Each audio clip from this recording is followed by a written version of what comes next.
top travel, Jeannie's in Zanzibar doing what she does best, shopping up a storm to create a traditional dish with the help of the locals.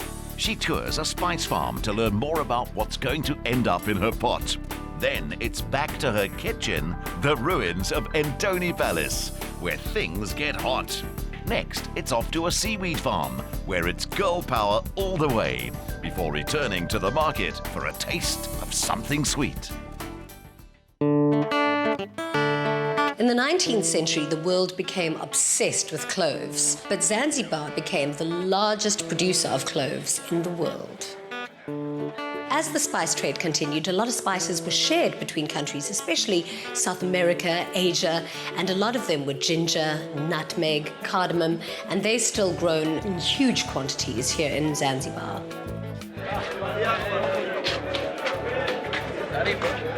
Hi. Karibu. So the saffron is absolutely amazing, this color. And then star and... Is this used in food? Hii hapa ni star, ni tunapikia kwenye maandazi, kwenye keki, tunatumia kwenye chai. Hizi hapa mzuri sana zinaleta. Okay. As it is, I'm confused with all of these spices, and now there's a language barrier to get through. So maybe just one of these. The locals can either speak English really well or not at all. This doesn't help when you're trying to barter with people. I was asking for one thing and getting another thing, and luckily this great friend came and saved the day. Excuse me, do you need help? All spice. Yes, I absolutely do. You see, I came to Zanzibar and I need to learn how to cook, and this I thought was a good place to start, only I don't understand anything. Well, you come to the right place. Zanzibar is a spice island. Why is Zanzibar so famous for its spices? You know, Zanzibar has been ruled by many people, many countries, but during the first Sultan of Zanzibar, Sultan Said, who ruled Zanzibar and Oman at the same time, he established clove and coconut industry in Zanzibar. That's why you got the name of Spice Islands.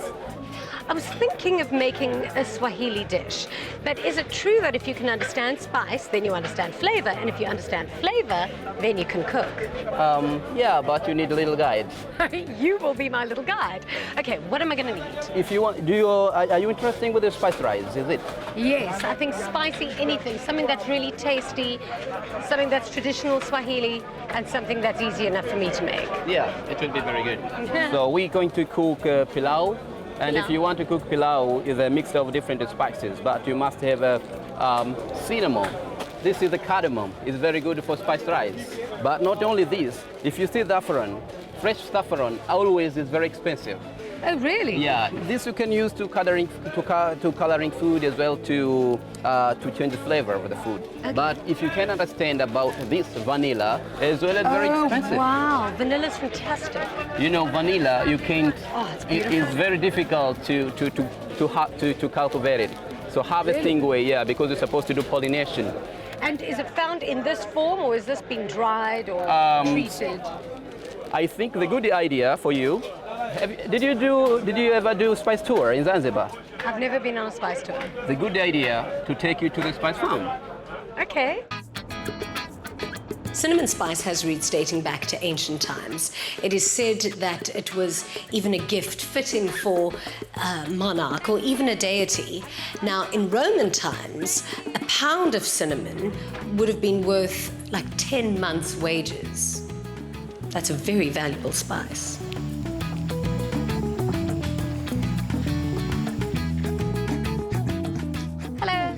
Yeah. This Hello, is Jeannie. He's my friend. Jeannie, lovely to meet you. Are you eating a tree? No, I'm eating cinnamon. This cinnamon comes from the bark of this tree. You want to taste? Yes, please. You can taste it, and then you can compare the cinnamon you use at home and this. You can eat this. I can just eat it? Yes, you can eat it. Oh, my goodness. A little bit of sweet, a little bit of hot. Sweet, that is hot. Amazing. So this one you should dry by the sunlight to the cement floor or to the carpet. After dry, it roll itself goes like a stick, which we call a cinnamon stick. It's so full of flavor. You can peel it back like this one.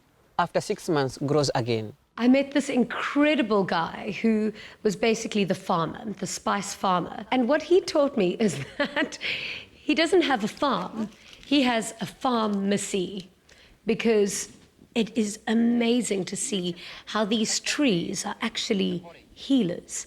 And just with their roots, or if you scrape the bark or squeeze their leaves, it's just, there's so much magic in these plants.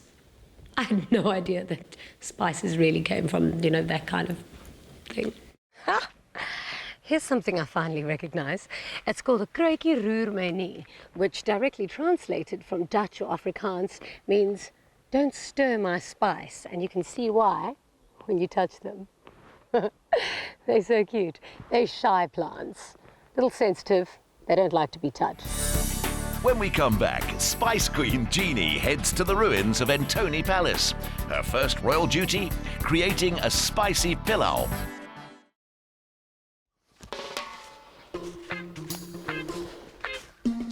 Jenny, Yes? so this is cardamom.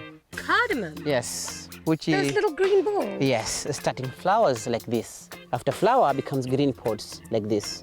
The pot we wait till it becomes yellow color like this one. We pick them when it's yellow like this one. We dry this. After dry, becomes brown color. Okay. We use this one for making tea, for pilaf rice, for making curry. Can I taste it in this Yes, form? coffee, bananas, potatoes.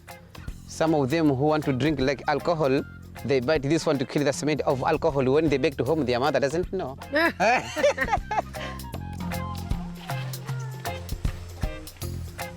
If somebody had to ask you, what does vanilla look like? I mean, we know vanilla in lip balms, vanilla in body creams. Suntan cream always smells like vanilla.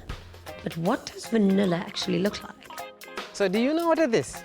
Beans. Yeah. They look like beans. This is look like beans. This is vanilla. Is this vanilla? Yes, vanilla normally grows like this one. So it's actually not a vanilla pod, it's a vanilla bean. Yeah, vanilla beans. This is a vanilla vine, and it is a parasite vine. Oh, really? On what? Vanilla is vine and the parasite vine. As you see like this one, Yes. we already cut this one, but this is still survivor because this plant absorbs water from the tree. So how do you take this single pod and then get vanilla as we know it? Because it doesn't actually smell like vanilla yet. now. No. Because this is young vanilla. Yes. You should pick them when it's yellow color. Yes. We dry. After dry, becomes black. And then that's the smell. Yes, we use vanilla for flavoring and drinks, like cakes, juice, ice cream, coffee, Yeah, milk, I and love potatoes. vanilla. Vanilla is actually the most expensive spice after saffron, of course. But the reason why it is so expensive is because growing a vanilla pod is so labor intensive. Now, here's the interesting part. Vanilla is actually an orchid. And anyone who's tried to grow an orchid before would know how tricky they are, hence the price. Thank you so much for having me here. It was really such an amazing experience. Lovely, have it. Oh, now you're going to be the queen of the spice farm. I always wanted that title. This is a fruit Queen of necklace. spice. This is Little made frog. from coconut leaves. This is a cassava. You know cassava? What is cassava? Manioca, tapioca. Okay. This is your crown. My real crown. Yes. Oh, He knows your yes. size. That's a very good size because I've usually got quite a big head. Thank you I so can much. have it. Ah, maybe you can put in here. Yes. Yes. Told you we were going to be BFFs, and now I'm the queen of spice. You have to do like this one. Do like this one. Like this. Like this. This. Again. I always wanted to be a queen. Now I'm the spice queen.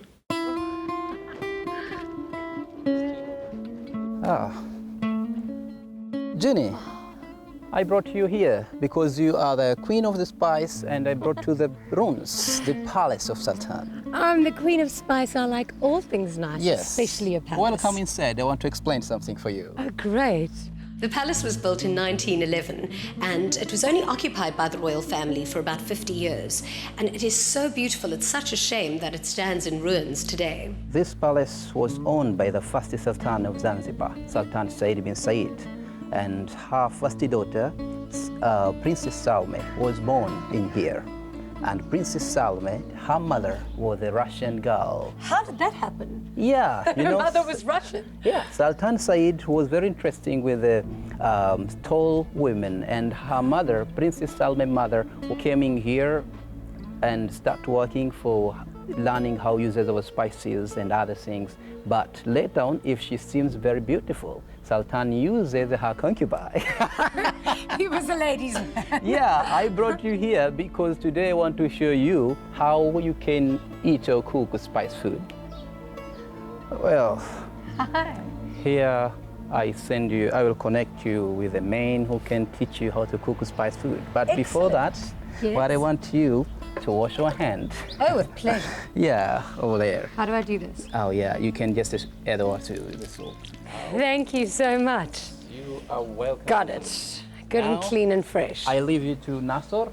Your chef will teach you how to cook the spice rice. And Excellent. Thank you so much. Hey, Hi, Jeannie. Nasser. How are you? Just fine. How about you? Very well, thank you. I You're would warmly shake your welcome. hands, but they wait. Okay, thank you. Welcome in our kitchen. This is your kitchen. These are Yeah. the palace kitchens. Thank you a lot. What's cooking? We're cooking rice, which is a spiced rice. Sometimes we call it pilau. Pilau. Yes, of course. So it's pilau in Swahili? Pilau in Swahili. Dinner at this palace must have been quite opulent because the Sultan apparently always requested 40 courses. 40 courses. Thank goodness I was only required to cook 2. Come on. Okay. So you want me to put some oil Yeah, in the you pot? put some oil in How the much? pot. You put, then if enough, I'll tell you. Enough? You put. More. I thought, what a great opportunity for me to learn how to make a traditional Zanzibaran dish. So what are we making? This is rice. Okay. Even I can do that. What on earth is he going to teach me about rice? Well, turns out this rice is quite a thing. I mean, I had to stir and stir and stir and stir. Ooh, I'm burning it. Sorry. This was a cooking experience I was never going to forget. Oh, it burns. I got smoke in my eyes. I was busy cooking like you couldn't believe. I mean, I've never cooked before like this. This was crazy. Jimmy, come, it's time for cooking. Come, Okay. salt. Salt? Yeah, salt. You put salt and then the rice. But I was the chef's slave. He was bossing me around. It was boiling hot, standing next to this fire. I had to do everything. Everything.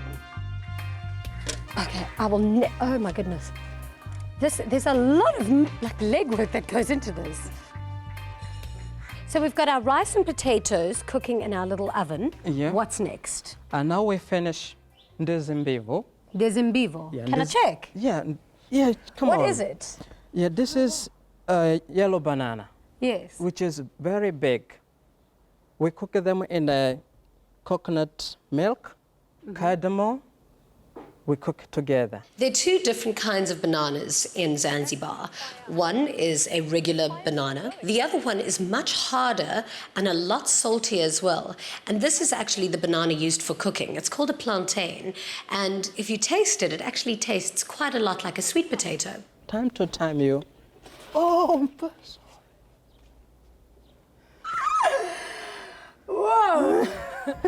You know what they say, if you can't handle the heat, get out of the kitchen. Oh my goodness. sorry. Will Jeannie's dish get the royal nod? She visits a seaweed farm, then it's off to market for a taste of freshly pressed sugarcane juice. Is it cooked? Yes, of course. Now we See how it added the looks? fish. The fish? Yes. How do See? we do it? We just put it on the top to Yeah, steam. no. You make the gap. Okay. One by one, so I could put it in and then close it again. Yeah. Considering it was absolute chaos, the food, it was delightful. I was in shock. I was in utter shock. I couldn't believe that, firstly, I had created something so tasty, and just from this mess around the fire, could produce such a fantastic meal. Chakula chema. Chakula chema. Chakula chema. It was absolutely delicious. Really, this is that good. Angels have kissed my mouth right now. That was so beautiful.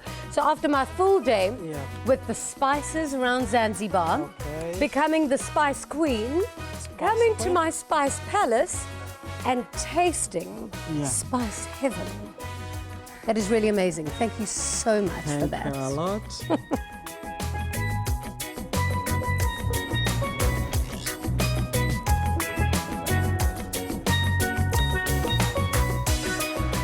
my journey continues, but I've eaten more than what my body can handle. So now it's all about beauty. I'm constantly on the search for softer skin, softer hair, and I have found my mecca. The only problem is I have to farm for it myself.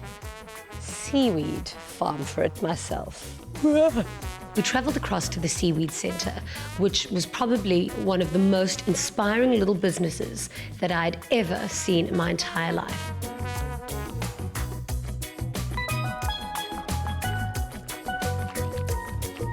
Luckily, I've made it just in time because time is of the essence when farming seaweed because it has to be done at low tide. So that's about now. It's 2:30 in the afternoon. It's about 40 degrees Celsius, about 100% humidity, and it's intense. One would think that stepping into this water would be refreshing, but it's actually like bath water in here. The sand is unbelievable. It's like flour and clay. It's so soft. This is so beautiful. Possibly the most beautiful beach I've ever seen in my life. Basically, the Seaweed Center is all run by women, all women that are employed by the center, and it is a $1 billion industry in Zanzibar. But boy, do these women work hard. Hi, Mariam. Hi, how are you? Very well, thank you. I'm Jeannie. Thank you, nice to meet you. Thank you, and you. Now, I always knew that seaweed came from the sea, but I didn't realize that you had to farm it. Yeah, we have the farm. We plant the seaweeds, we have the factory, we do everything cosmetics that is really organic. There's not any chemicals. But why do you farm it? We farm just we want to help the women to get some money to help the family, to sell, to use for products. So can you teach me how? I mean, is it easy? It looks very complicated, actually. No, it's very easy, but sometimes it's difficult because you can feel a pain in the back. I'm sure. Yeah, really. Take this one. Okay. And then you will cut the small one. A little piece of sea. Okay, so this is seaweed. It's not that seaweed. Oh, it feels funny. You never see this one? No. Really. Also, you can eat, you can taste. Can I taste it? Yeah, we make juice, cake. Cake? Yeah, try it. Seaweed cake. Okay, let me do, how do I do? Just take a little piece like that? Yeah. Oh, it's nice, actually. Really? You can make salads. It actually tastes like, you know that you find chickpeas in brine? Yes. It tastes like that. Yeah. It's yummy.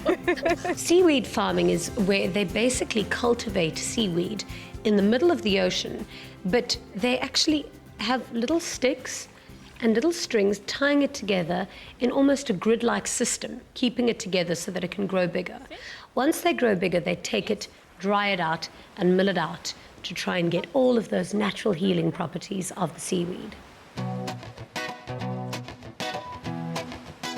The health and beauty benefits of vitamin and mineral-rich seaweed are seemingly endless. Aside from being a great natural hydrator with anti-inflammatory properties, seaweed is also a good source of essential fatty acids. Your hair could actually also benefit too, as seaweed also contains iodine that can help stimulate new hair growth. This beach is absolutely pristine. It is spotless. It's really shallow for miles out. And the sand is like clay. It was so beautiful just walking across it. The only problem is that it's like bath temperature. It was really warm water. Seaweed has been one of Zanzibar's key exports since the early 90s, and each year about 10,000 tons of it is sent overseas. The biggest seaweed buying countries in the East include Vietnam, Korea, and China, where it's viewed as a popular vegetable. Zanzibar seaweed is also a popular import for Europe as well as the US, where it's considered a hydrating, mineral-rich ingredient in cosmetics like soaps and moisturizers, and even as an additive in toothpaste to act like a thickener. Hi Kelly, how are you? Hi, I'm good, thanks. Wow, this is hard work. Yeah, the ladies work really hard. What exactly is the Seaweed Center? So it was initiated a couple of years ago by 3 investors, the Rhinelander Foundation, and the women-owned the NGO part of the Seaweed Center. The reason for its initiation was because seaweed farmers get paid such a low wage. They sell a lot of the dry seaweed to a middleman, which then export the seaweed abroad and really push down the price and the quality of the seaweed. So we set the Seaweed Center up so that we could train the women to add value to the product here at the center. They're all organic, and we also train them in English training. They get food every day, they get a regular salary and wage, health care, so it's a really good initiative. Thank you so much for having me. No, thank you. It's been unbelievable. Thank you for letting us share it with you. Oh, this is gift for you, just to remember the Seaweed Center. Oh no! Yeah, welcome for visiting. Thank you, Mariam. Thank you for teaching me how to become a farmer. Now you know why I look like a farmer today. Thank you, Kelly. Is this the soap I made? Yes, it's a soap. You see this, the soap? You want it? I'm gonna go and pamper myself now. I need it. Thank you, ladies. Bye. After making the soaps, I used a lot of the other soaps and the creams, and they were unbelievable. After using them, really, my skin was like a baby's bottom because it was so absolutely soft. I totally believe in seaweed now. Africa is not for sissies. Zanzibar, not even. I mean, people there work really hard. Sugarcane juice. You'd think that was a simple thing to make. Not at all. Hello, how are you? Good. Can I buy sugarcane juice? Yes. Is it plain sugarcane? Yeah. And lemonade? Lemonade, ginger. Oh, excellent. Sugarcane, lemonade, ginger. This is really all organic, and it's what people drink here and eat here every single day. Can I try? Oh, you actually put the lemonade and ginger in it over here. That's excellent. You put a sugarcane in and turn, where basically it comes out like paper. That's how intense this machine squeezes the juice out of the sugarcane. Was it worth it? Delicious. Sugarcane juice is absolutely tasty. Asante sana. Thank you so much. Bye.